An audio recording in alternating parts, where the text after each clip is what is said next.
নিজের কোরবানির পশু নিজে জবে করা উত্তম। রাসূল আকরাম সাল্লাল্লাহু আলাইহি ওয়াসাল্লাম তাঁর কোরবানির পশু তিনি নিজে জবে করেছেন। এর মাধ্যমে ত্যাগের বিষয়টিও খুব ভালোভাবে বাস্তবায়িত হয়।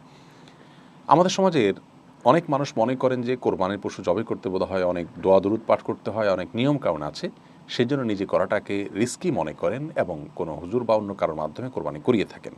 সন্দেহ নেই, অন্য কারোর মাধ্যমে কোরবানি করালেও কোরবানি বিশুদ্ধ হয়ে যাবে, কিন্তু নিজে হাতে করাটা যেহেতু বেশি উত্তম, সেজন্য আজ আমরা খুব সহজে আপনার কোরবানির পশু আপনি কীভাবে জবে করবেন সেই বিষয়টি শেয়ার করবো ইনশাআল্লাহ তাআলা। কোরবানির পশুর জবে এবং কোরবানি বিশুদ্ধ হওয়ার জন্য আপনাকে মৌলিকভাবে দুটি কাজ করতে হবে। প্রথম কাজ হলো বিসমিল্লাহি আল্লাহু আকবার বলে আপনি জবে করবেন, আল্লাহর নাম নিয়ে জবে করবেন, এটা হলো প্রথম কাজ। আর দ্বিতীয় কাজ হলো কোরবানির পশুর খাদ্যনালী, শ্বাসনালী এবং দুই পাশের চিকন দুটি নালী এগুলো কাটা গেল কিনা সেটি আপনি নিশ্চিত করবেন। খাদ্যনালী, শ্বাসনালী এগুলো অপেক্ষাকৃতভাবে একটু পুরু হয়ে থাকে, মোটা হয়ে থাকে, বড় হয়ে থাকে, আর বাকি যে দুই পাশের দুটি সরু নালী থাকে সেগুলো আপনি কাটবেন। এটুকু যদি আপনি নিশ্চিত করেন তাহলে আপনার কোরবানি বিশুদ্ধ হয়ে গেল আলহামদুলিল্লাহ। এর পাশাপাশি যদি সম্ভব হয় বিসমিল্লাহি আল্লাহু আকবার বলার পর আল্লাহুম্মা মিনকা ওয়ালাক বলবেন, তাহলে উত্তম হবে, কারণ নবী করিম সাল্লাল্লাহু আলাইহি ওয়াসাল্লাম এটি বলেছেন। এর অর্থ হলো বিসমিল্লাহি আল্লাহু আকবার, আল্লাহ আপনার নামে শুরু করছি এবং আপনি বড়, আপনি মহান, আল্লাহ মহান। এরপরে আল্লাহুম্মা মিনকা ওয়ালাকের অর্থ হলো আল্লাহ আপনার পক্ষ থেকেই এই পশু আমি প্রাপ্ত হয়েছি এবং আপনার উদ্দেশ্যে এটিকে আমি নিবেদন করছি। এটুকু বলার পর আপনার পক্ষ থেকে আপনি কোরবানি করে থাকলে বলবেন আল্লাহ এটিকে আমার পক্ষ থেকে কোরবানি হিসেবে কবুল করে নিন, এরপর আপনি পরিচালনা করবেন, ব্যাস আপনার কোরবানি হয়ে গেল। আর যদি আপনার সাথে অন্য ভাগিদাররাও থাকে তাহলে সেক্ষেত্রে আপনার নামের পাশাপাশি তাদের নামগুলো উল্লেখ করে বললেন আল্লাহ অমুক অমুকের তরফ থেকে আপনি এটিকে কোরবানি হিসেবে কবুল করে নিন, এরপর আপনি পরিচালনা শুরু করলেন, এর মাধ্যমে আপনার কোরবানি বিশুদ্ধ হয়ে গেল। কোনো কারণে যদি ভাগিদারদের নামের তালিকা প্রস্তুত না থাকে তাহলে কোনো অসুবিধা নেই, আপনি শুধু এটুকু বললেন আল্লাহ এটি আমাদের সবার তরফ থেকে, আমরা যারা এটি কোরবানি নিয়ত করেছি আপনি ভালো জানেন, তাদের তরফ থেকে আপনি কবুল করেন কোরবানি হিসেবে, এইভাবে বলে আপনি পরিচালনা করলেও কোরবানি হয়ে যাবে। সহিহ মুসলিম হাদিসে আসছে নবী করিম সাল্লাল্লাহু আলাইহি সাল্লাম তার কোরবানির পশু জবে করার সময় তিনি বলেছেন বিসমিল্লাহি আল্লাহু আকবার আল্লাহুম্মা মিনকা ওয়ালাক।